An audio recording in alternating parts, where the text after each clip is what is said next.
Queridos e queridas, é mais um vídeo do Raciocínios Rápidos, que é um bloco do canal que responde perguntas que nos são endereçadas. Essa pergunta veio do Jean Cerqueira Berni, sei lá. A pergunta diz assim: Flávio, ainda sobre a evolução, tenho uma questão. As personalidades de espíritos perfeitos são todas iguais? Abraços. Essa é uma pergunta muito interessante, que embora possa parecer simples, mas não é, porque é dúvida de muita gente. Na verdade, isso é uma questão que é uma dúvida acerca da evolução espiritual.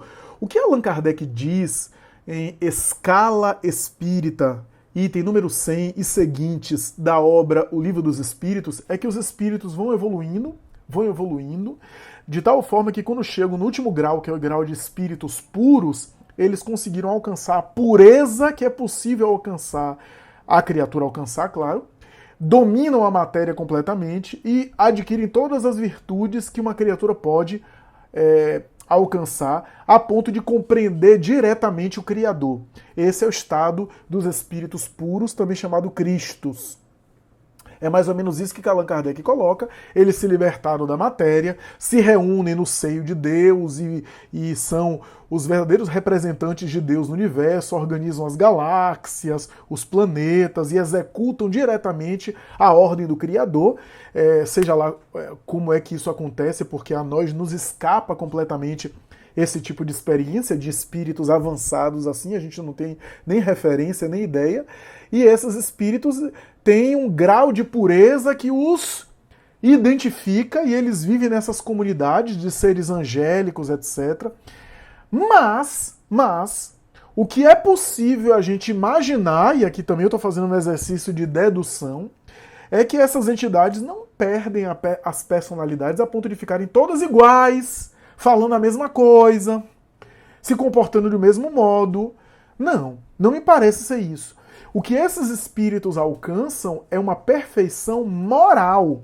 Eles são idênticos, Kardec chega a utilizar essa expressão, idênticos, eles são idênticos em termos de virtudes morais. O que não significa dizer que eles perdem a personalidade deles, que eles se fundem em uma coisa só, como se fosse todo mundo fazendo a mesma coisa, balançando a cabeça. Não.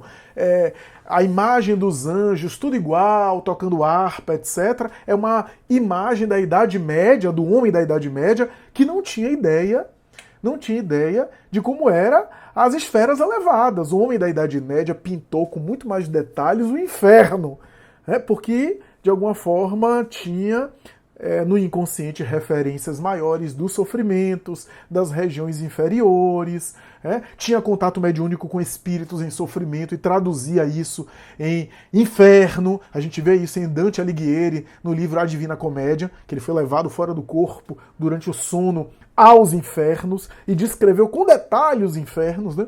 Então, a gente tem muito mais literatura na Idade Média sobre as regiões infernais, e os céus é aquele povo parado em cima das nuvens, todo mundo como se fosse igual. Mas isso é uma mentalidade medieval que não compreendia detalhadamente o mundo espiritual, e a gente ainda não compreende, embora hoje a gente tenha as informações mais detalhadas, mais palpáveis, por assim dizer, da doutrina espírita, que a doutrina espírita nos informa como é que é a vida no mundo espiritual, descreve em detalhes.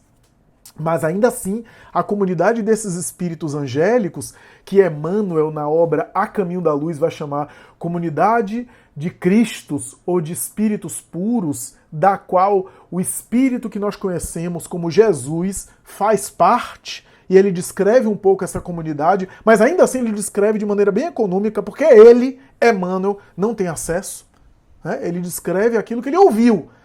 Possivelmente algum espírito de ordem elevada deve ter contado a ele. E ele narrou isso logo no início da obra A Caminho da Luz, para falar sobre a origem do planeta que partiu de Jesus morando, residindo nessa comunidade de espíritos puros. Então, essa narrativa é transmitida, essa descrição é feita, mas de uma forma bastante econômica, porque, repito, Emmanuel também não tinha essa informação toda. Então o que a gente sabe é que os espíritos vão evoluindo, que do ponto de vista da personalidade deles, é claro que a personalidade deles também altera.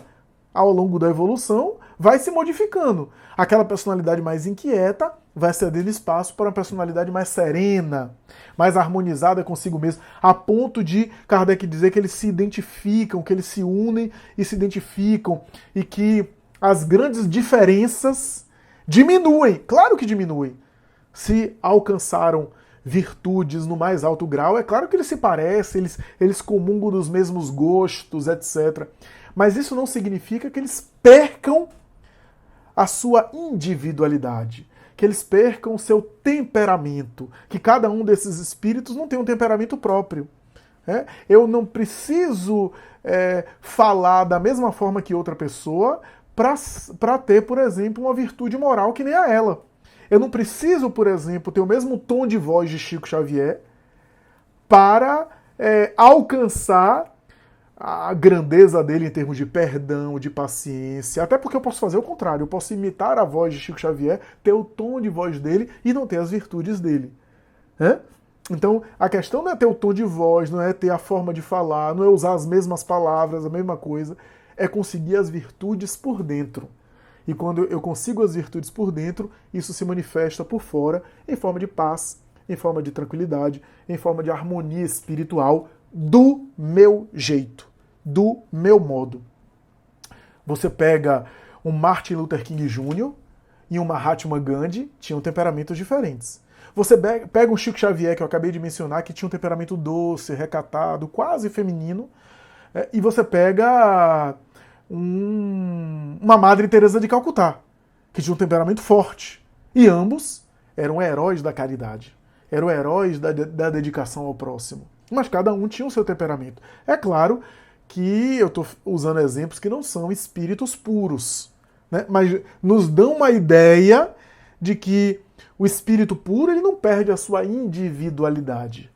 Eles são idênticos nos valores morais e nas conquistas espirituais que dispõem. É isso.